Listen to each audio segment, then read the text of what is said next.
1, two-time kapisanan ng mga broadcasters, Golden Dove nominee for Best Provincial Newscast. Aksyon! Balitang Bayan, numero 1. Aksyon! Balitang Bayan, numero 1. Kagkaroon ang inyong news team.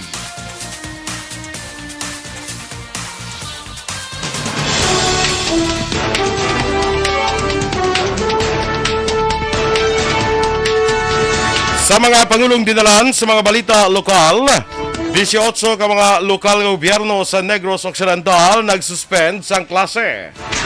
Biyahe sa sakayan pandagat Halinegros Occidental, padulong Batangas kag Manila, suspendido bungod sa Bagyo Karding. Sa balita nasyonal, 1,200 kung masobra 1,200 ka mga tao stranded sa mga pantalan bangod sa Bagyo Karding. Mas sobra 300 milyones pesos nga pondo ginakinahanglan sa DSWD para mapadayon ang pagpanagtag sa educational assistance.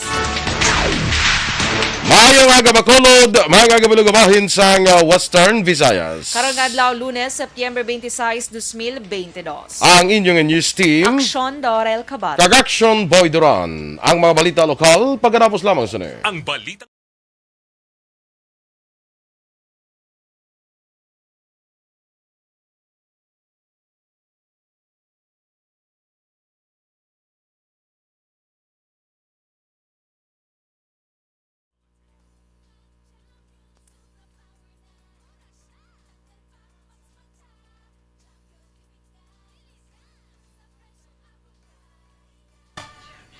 Good morning mga ka-action and good morning Action Doors. Yes, mayong aga, Action Boy, kag sa maka-action ta, matugnaw nga aga, gid sa Action Yes, Boy. oo, maulan nun nga aga, matugnaw nga aga mga ka-action, kag medyo halo-halong-halong sa dalan ha, kay madanlog ang dalan. Ako yung mahambal ako naging Action Boy nga matugnaw ang panahon, kaya naka-jacket, kaya naging mo. Yes. Ikaw, Daniel, kaya basta-basta ga-jacket. Hindi mo ko iba pa jacket, kundi ko So, boy, matugnawan. ga-jacket, kaya naging sobot silingon, matugnaw gid ang panahon. Yes, oo, aga biyahe ko kay na, aga-kwan pa, tulo talithin na lang.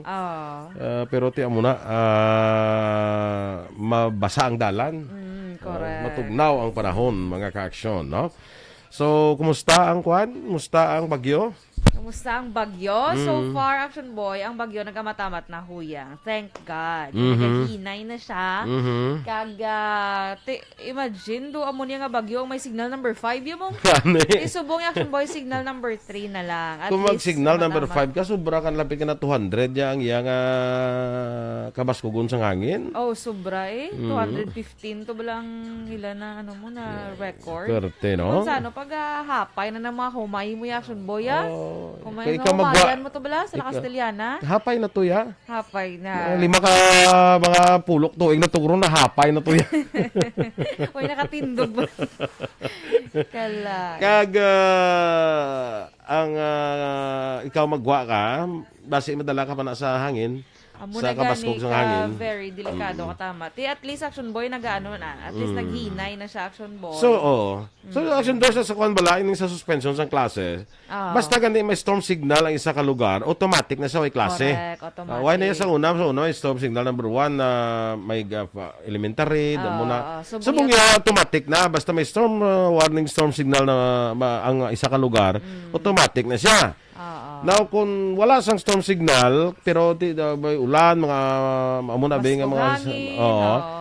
Depende na sa local government unit nga mag-declare kung may klase o kung wala. So far, sa Negros Occidental, damo na ang nag-declare nga wala sang klase.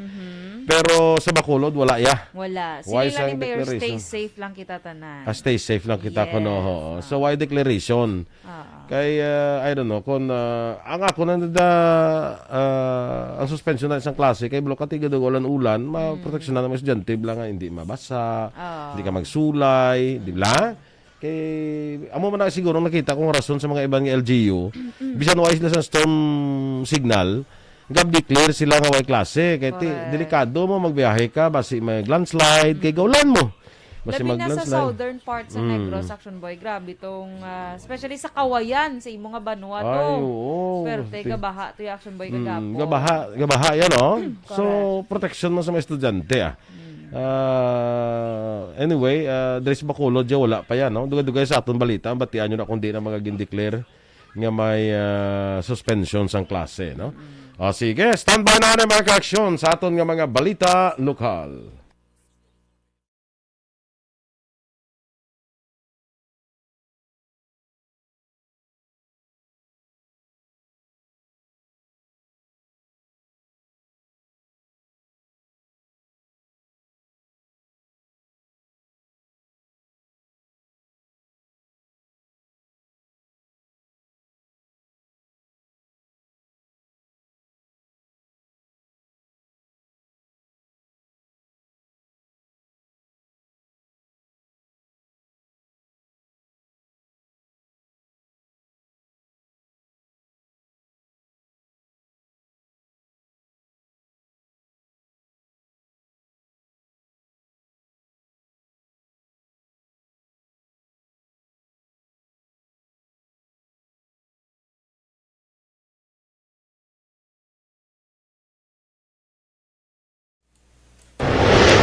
Número 1. Sa detalye na sa ato nagapanguna nga mga balita lokal, suspendido ang klase sa tanan nga level sa 18 ka mga local government units sa probinsya sang Negros Occidental karon nga adlaw September 26. Una nga nagpagawa sang executive order si Mayor Duff Anthony Reliquia sang Inubaan nga nagamando sang kanselasyon sang klase para sa safety sa mga estudyante ka mga manunudlo. Dungan pa ni Reliquias, wala pa man sang lugar nga ginbaha apang padayon ang ila pagbantay labi na sa barangay Bulwangan nga masami ginabaha sa tion nga magtayuyon ang pag-ulan. Nag-anunsyo man sang suspensyon sang klase siyudad sa Sipalay kag Kabankalan, Banwa sang Candoni, Kawayan, Ilog, Binalbagan, Isabela, Moises Padilla, La Castellana, Himamaylan, Hinigaran, Valladolid, La Carlota, Murcia, Ibi Magalona, kag Pulupandan, samtang sa siyudad Sambago, suspendido man ang klase sa tanan nga level.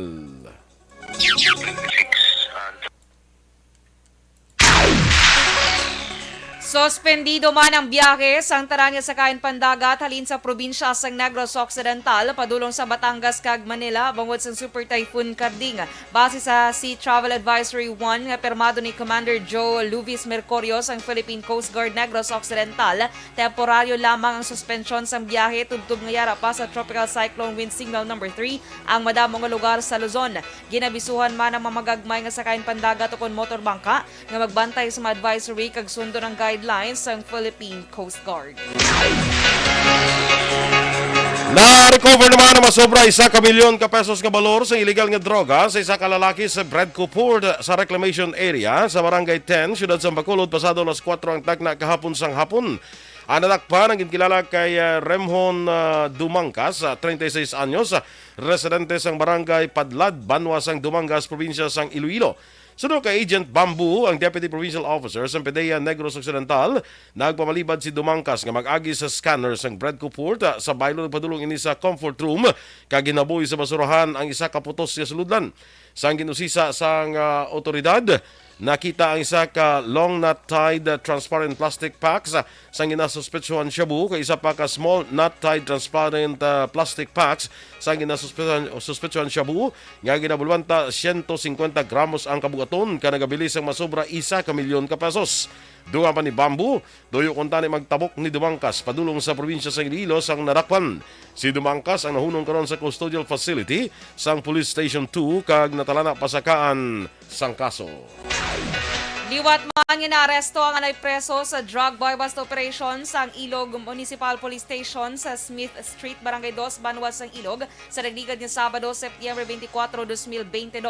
Ang nadakpan amo si Alejandro Samiliano, 24 anyos, kag residente sang nasambit nga lugar. Suno kay Police Lieutenant Rolio Ondoy, Deputy Chief of Police sang Ilog PNP, ngayara sa drugs watch list sang police station ng suspect kag ginakabig ini bilang street level individual. Nakompeskar sa suspect ang 3,400 pesos nga balor sang illegal nga droga kag drug paraphernalia. Sa karon ng suspect ang preso sa custodial facility sang Ilog PNP. Patay man ng isa ka miyembro sang CAFGU matapos ginluthang sa wala pa matumod nga mga suspetsado sa sitio Kabayabasan, Barangay Montilla, Banwa sang Moises Padilla, malauna ang takna sang hapon sa tung Sabado, September 24. Ang biktima ang ikilala kay Joselito Raboy, 40 anyos, kag residente sang Barangay Montilla, sa amuman nga Banwa. Sunod kay Police Major Jovito Bose, ang hepe sang Moises Padilla PNP, si Raboy ang sakay sa iyang motorsiklo sang inluthang sang 4 ka mga armado nga persona. Dugang pa ginaligar nga mga responsable sa krimen makatapos ang CPP-NPA apang sunod sa kapulisan ila pag verify ang akusasyon. Si Raboy ang nakaangkon sa pila sa ulo ngayon tunaan sang iya kamatayon. Natala na ang ipaidalom sa forensic examination sang 303rd Infantry Battalion sang Philippine Army ang mga explosives nga nadiskobrihan sang 94th Infantry Battalion nagligad niya Huwebes, September 24 nga ginaligar gintago sang UP People's Army sa Sitio Double Yarding, Barangay Mahalang, syudad sang Himamaylan. Sunod kay 303rd Brigade Commander Brigadier General Inocencio Pasaporte, yara na sa ila pag hinakopokon kustodiya ang napulo ka improvised landmines, nalakip na diri ang 8 ka mga anti-personnel mines, 2 ka anti-tank mines, kag 1932 ka rounds and caliber 30 ammunitions. Dugang pa rin Pasaporte na ukay man ang mga war materials matapos gintudlo sa na miyembro sang Communist Terrorist Group o kung CTG nga mo nga ginausara sa Central Negros 2 Front. Gindayaw man ni Pasaporte ang makatapos ng 94th IB matapos nagpanguha nga makita kag ma-recover ang mga war materials sang NPA dala ang pagtuo nga madulang posibilidad nga makahalit pa ini sa mga sibilyan. 42 ka mga persona nadakpan sa probinsya sang Negros Occidental bangod sa illegal nga panahon sang September atong Sabado, September 24. Sa records ng Negros Occidental Police Provincial Office, may pinakamadamong nadakpan sa kaso nga illegal nga pagpaibag sang damang kapag hampang sang madyong nga naglambot sa 8. Sa 8 ka nadakpan nga nagapahibag sang damang, 5 diri ang nadakpan sang Lakasdiliana PNP sa Puroknara, Barangay Mansalanao, Banwa sa Lakasdiliana. Samtang 3 naman nadakpan sa Hacienda Conchita, Barangay Kamang-Kamang, Banwa sa Isabela. Sa nagahampang naman sang Madyong, 8 tanan nadakpan sa siyudad sang Victorias. 7 naman ka mga persona nadakpan nga nagahampang sang Tumbo o Concara Cruz sa Purok Pagidait, Barangay Tagukon, siyudad sang Kamankalan.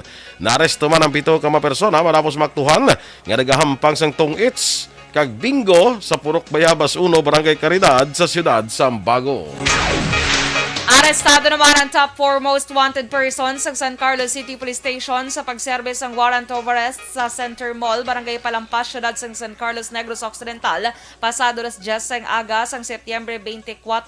Ang akusadong ginkilala kay Edjun Artaba, 33 anyos, kag residente sang Kaingat, Barangay 1 sa amuman nga syudad. Suno kay Police Lieutenant Roby Aureta, ang Deputy Chief of Police ng San Carlos City Police Station, si Artaba ang may duha ka mga warrant of arrest sa kaso nga pagbaligya sang illegal nga droga. Ang warrant of arrest bato kay Artaba ang ginpapanaog ni Honorable Judge Regional Fuentevilla, ang presiding judge sang RTC Branch 59 sa siyudad ng San Carlos, kag ginpapanaog sa atong Setyembre 14, 2022. Naglambot naman sa 202,000 pesos ang piyansa nga gintalana sa korte para sa temporaryo sini nga kahilwayan.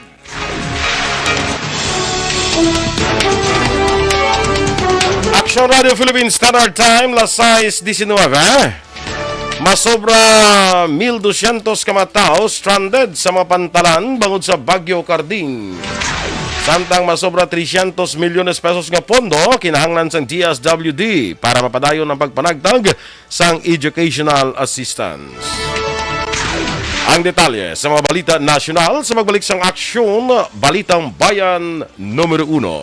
Pag champion ang ginamit mo, may pagkakataon kang maging milyonaryo. Champion na! Milyonaryo pa! Ilagay sa isang papel ang iyong name, age, address, phone number at pirmahan. Ilagay sa isang white legal-sized envelope at lakipan ng alinman sa mga required proof of purchase. Kasama dito ang tamang bilang ng empty sachets, wrappers at mga pouch ng Champion Superpower Detergent at Champion Antibacterial Fabricon. Sa labas ng envelope, ilagay ang promo title, ang POP na ginamit at MBC station na yung pinakikinggan. At ihulog ang iyong entries sa mga drop boxes na makikita sa iyong mga favorite MBC radio stations. Mas maraming entries, mas malaki ang chance mong manalo. Mamimigay kami ng 1 million pesos sa ating grand draw at libo-libong piso pa in cash sa mga weekly draws na magaganap sa mga MBC radio stations nationwide. Champion na! Milyonaryo pa! Champion, tapat po sa inyo! Brought to you by Champion Supra Power Detergent with X-Stain Technology at Champion Antibacterial Fabric Conditioner. Hi, ako si Boy Duran, kaya I've been with Action Radio for almost mga 27 years. I'm Action Artay Kupon, the anchorman of Action Hotline program. I've been in Action Radio for more than 15 years. Hi everyone, I'm Wilma Antopina Sugaton. They call me Tito Wilma. I've been in Action Radio Bacolod for almost 2 decades. Ako si Rex Cantong, News Director at the same time Program Director sa Action Radio Bacolod. This is our 53rd anniversary story. Sa nagapadayon nga pandemya, hangkat para sa pungsod Pilipinas ang budget nga kinahanglan sa mga programa agon mapunggan ang paglaton sang COVID-19. Apang bulan sa Agosto nagwa ang balita. Castillo, si Castillo gid man ni ang napatay ni kitingala mo sa mga pasunib la. Anong nalabutan niyo sa investigasyon, Sir Man? Pagbineluhan ay tiro sa mga katapos-ang PDEA kag PNP. Klaro ni nga misencounter gid ni. Apat ka mga persona na patay sa naglutad nga shootout sa tunga sang Puerte nga ability. Kasaysayan nga gipadala sang atong mga Okay. Good morning na dira sa aton nga mga ka-aksyon nga naga-monitor sa Facebook. Again, please like, follow, and share sa aton nga FB Live. Dira kay Ana Sinoro, kay Esther Fernandez, Neda Paslon, morning Athea Kim Iriman, Toto Alarcon Araneta. Perting ko nung ulan sa Southern Negros, no? Ma'am Vanessa Mayo, morning dira sa imo sa Phoenix, Arizona. Akon sa Minnesota. Kag kay Miss Jinky Daragdo naman sa Arizona, no? Roel Hipilga, good morning. Kag Ray Edward Hestopa. Ray Flores Barrioga, good morning man. Kag Cesar Paslon sa Barangay Pandanon Silos, Purok Paradahan. Happy Sunday sa ila. Nag-enjoy sa kuno sang kanta na mo kuno Action Doors atong imo mo to. Birthday niyo ang kanta kagabi sa birthday ni Action Rex kanto. So belated happy Gin-post mo birthday. nga mo nga kantang imo kanta ya wala mo gin-post siya nga kanami sa to. Silang bala kay do ka lain man ya karon niya na intro ko pag nga inyo lang bala. Kay para kay ko intro ko tong akon basi bala masapawan ang inyo nga mga talents.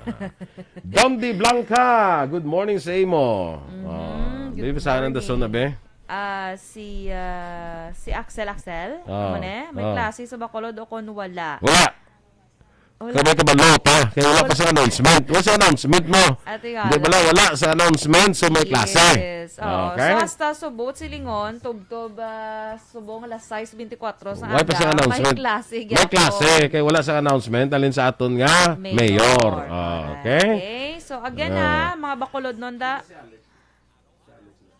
So again Bacolod non may klase kamo gyapon subong. Kay wala pa gid naka-announce ang class suspension ng aton nga alkalde. Okay? So si Lizel Miranda Sakare, good morning. Why yung announcement Salamat. Hulat kami sa announcement. Yes. Sige lang standby lang kamo dira kay gina-announce mo na dai namon sa especially sa amon Facebook. Kung may advisory si Mayor. Okay? Kay Margie Haniva watching, Anilin Pidyong Gola, Banusing watching man. Nelny Realista, oy! Nang Nelny, good morning sa imo dira. Jenna Marie Lerion, good morning. Miss Ana Sinoro, morning man. Baby Jen Benedicto, watching live diri sa Purok Seaside, Barangay Tango, Bacolod City. Si Christine Minyes Villalobos, good morning sa imo Tintin. Watching man si Miss Remia Garcia. Kaga si Stephen Magbanwa, good morning man. Yes. Wala. Sige. Lain mo lang yung natamdan mo. Sige natamdan, kuya mo. So din, lain maday mo. Gani lain. Teka, actually sa babaw, kag ina-action boy. Do may mga gapag-greet pa to. Nakita mo na yung 50 stars na ginsend ni Miss Jinky. Why, gani? Salamat gid Miss Jinky sa 50 thank you. stars. Tapos diri sa babaw, si Jose Mongcal Torilla, good morning man. Kag si Sir Lorenzo Magsipok, ari teacher ni siya sang Bacolod City National High School. Ambaya ka nag-post siya kagina sa Facebook. Ambaya, why na gid may ma-announce na cancel ang klase. Kay mahimos na ko. So, wala gid sir. So, himos gid anay. Lani Vilyoga, good morning. Sige. Dira sa may talaptap, La Castellana. So, din na ta kay Gina Macapacientos, good morning. Tita Corodora Gacho watching, good morning sa imo da, Teacher Mani. Sa may Pulupanda, Pontevedra. Lorraine Yao, good morning. Si Ma'am Luing Melos, Araman watching man. Si Jorix Macariola Layese, watching man. Gina Macapacientos, dra sa may Barangay 29, good morning. Ang iba action boy na pangbasa ko, mga watching lang ni sila ya. Si Su Neferte Balboa, watching. Justin Josa, watching man. Si Alex Cassandra, Winston Celis, good morning. Yes, thank you so much, Ma'am Luing. Si JZ Banagbanag, watching. Romel Mondejar, watching. Barkit Tribe, Araman, good morning. Si Grace Pedrosa, Gapamati man. Si Kimpo Yulo, halin kay Barkit Tribe, of course, good morning. Jeril Gadudo, good morning. Okay? Si Isabel Plaza, si Josie, si Glenn Au Kiko, Arnulfo Taberna Figueroa, good morning sa inyo. Mga watching, actually, may ito po damo, di ngalan gagawa sa ako. No? Sige lang. Sino pa? Lito Dayap, good morning. Si Rochelle Polencio Susana, good morning. Kamusta ka mo draiya sa Pandanon, DSB? Los Biminda Bunhibod, good morning. Terrose Pasia Plajero, watching. Si Jiril Gadudo, nag-greet ko, nakagina. Jom Baduraya, good morning man. Nolinda Auditor Lapos Aguirre, good morning. Padayon na siya kung nag-monitor sa may arasya sa Dumaguete, sa Port Royal Water Park Resorts. May time magadula ang signal ko di. Okay, sige. Si Ma'am Van Mayo, thank you man sa stars in padala Action Doors. Ay yes, salamat Ma'am Van sa stars. Si Jocelyn, classmate ko na Lalaine Grace Ibarra, morning sa imo. Stera Maricelis, may agaman watching ng Louis Aldas Sr., Roberto Hiraposco Caraballo sa Hutuda Handumanan. May aga. Si Bia Jonathan, yung napabaluy ako nung iya mga kwanda sa Regent Per nga wala sa kuno anay libod subo. Ay wala siya ni kay gaulan-ulan. Arno Villanueva, morning man sa imo. Lavender Marino Prado. Okay, standby na sa aton mga balita national.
Barangay 684. Drama komedya nga nagatalakay sa mga hitabo sa kabuhi, isyu politikal, siyensya, kag kinaugali sa surut kag guwa sang pungsod Pilipinas. Oh my God! Wow! Ang mga tagpalamati, magkakadlaw sa pagbabati paagi sa kalaglawan ng mga characters kag mga eksena sa atong drama komedya nga mahimo nagakatabo sa ila kasilingan, kapitan, mayor, congressman, senador kag presidente man nga makahatag kalingawan sa matag adlaw nga tanan. Gunggong! Barinig kita sa mukha eh! Barangay! Anuman nga oras kag tion, posible nga magluntad ang aksidente sa dalanon.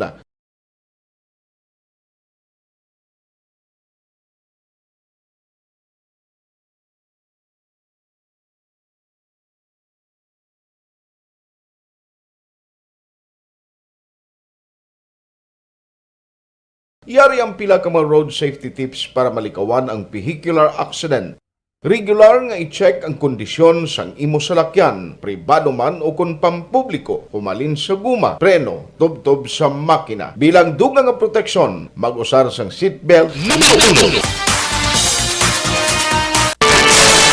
Action Radio Philippines Standard Time, las 6:31. Sa detalye na sang mga balita nasyonal. Basobra 1,200 ka mga pasahero kag trabahante sa mga barko ang stranded sa naglain-lain nga pantalan sa pungsod Pilipinas bangod sang Bagyo Carding.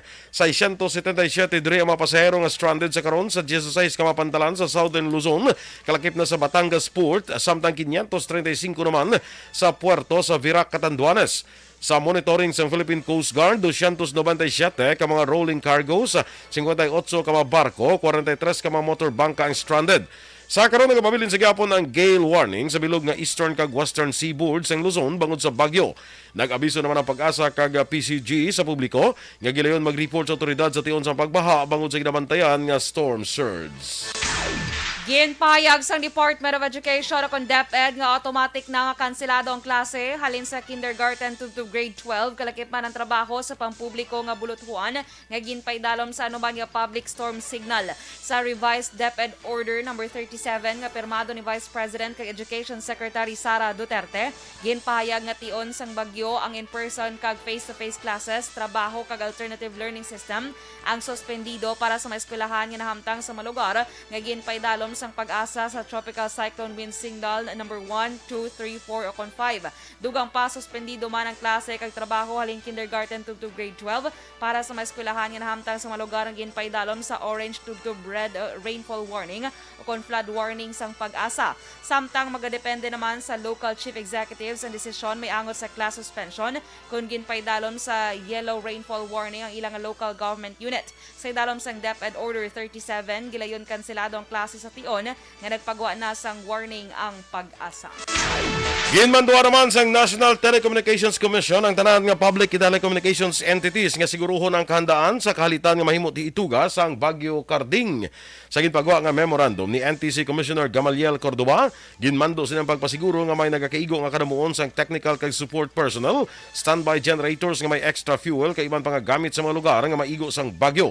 Ginmando man ni Cordoba nga padasigo ng repair kag restoration sang telecommunication services kung may maapektuhan sang bagyo. Ginalerto na ni Philippine National Police o PNP Chief Police General Rodolfo Azurin Jr. ang tarang units kag istasyon sa kapulisan batok sa posible nga nangin epekto sang Typhoon Carding.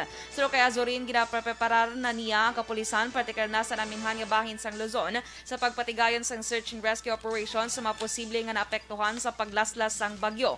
Ginhimo ni Azurin ang bando matapos magpaandam ang Pag-asa sa mga lugar nga laslasan sang Bagyo Carding labi na sa Northern Luzon. Nagpapanaog man sang mando sa Azurin sa kapulisan nga himo ng tanan nga paghalong kag pamaagi agud mangin zero casualty kay Carding. Samtang nagpatigay na sang koordinasyon ng manatungdan nga ahensya sang gobyerno agud buhion ang mga linya sang komunikasyon para sa preemptive measures.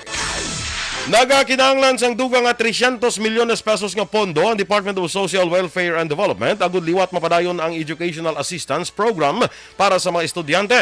Sunod kay DSWD Secretary Erwin Tulfo, kulang pa ang 1.5 bilyones pesos nga pondo para sa magpanagtag sang ayuda. Duwa man ni Tulfo, naglambot na sa 2 milyones ang nagparehistro para makakuha sang ayuda. Ginako naman sang Tiglikom nga may nagparehistro sang makaduha tubtub 3 ka beses. Sa karon hibaluon sang DSWD kung pwede nila makuha ang pondo sa assistance to individuals in crisis situation para mahatag sa iban pang estudyante nga wala mahatagan sang ayuda. Ginpahayag man sa DSWD nga sa karon 1.6 bilyones pesos na ang ilan na panagtag nga ayuda. Plano sa Department of Social Welfare and Development kung DSWD nga kung magpadayon ng Education Assistance Program ipaagi ini sa kada distrito. Sino kay DSWD Secretary Erwin Tulfo ang 200 milyones pesos ang ginahinyo nila nga dugang nga pondo ang ipanagtag sa kada distrito agud sila ang magapang nahatag sa ayuda sa mga benepisyaryo. Dugang pa ni Tulfo plano man nila nga himuon sa kada rehiyon ang rehistrasyon. Sa idalom sang programa sang DSWD ang estudyante sa elementarya magabaton sa 1,000 ka pesos, 2,000 ka pesos sa high school, 3,000 pesos sa senior high school, kag 4,000 pesos naman sa college students. Naibaluan una na ginpahay ni Tulfo nga hindi pag-ipaagi sa mga opisyal sa gobyerno ang pagpanagtag sa ayuda agon malikawan ang korupsyon kag anomalya. Apang sa ulihin nagako ang DSWD nga kinahanglan nila sang bulig bangod sang madamong aberya sa ila sistema kag kakulang sang pondo. Action Radio Philippines Standard Time, las 6:36 kay Winifredo Zapada. Good morning, anay, no? Sa Cadiz, na kabukiran sang Cadiz. Standby na kita mga ka-action sa action report, second portion. Mga kaupo ninyo sa action art tay hupon. Balikay naman kita sa action balita morning edition. Upod gyapon sa inyong news team. Aksyon Dorel Cabato. Kag-action Boy Duran. Una sa balita, una sa action. Sa Bacolod Action Radio. Live.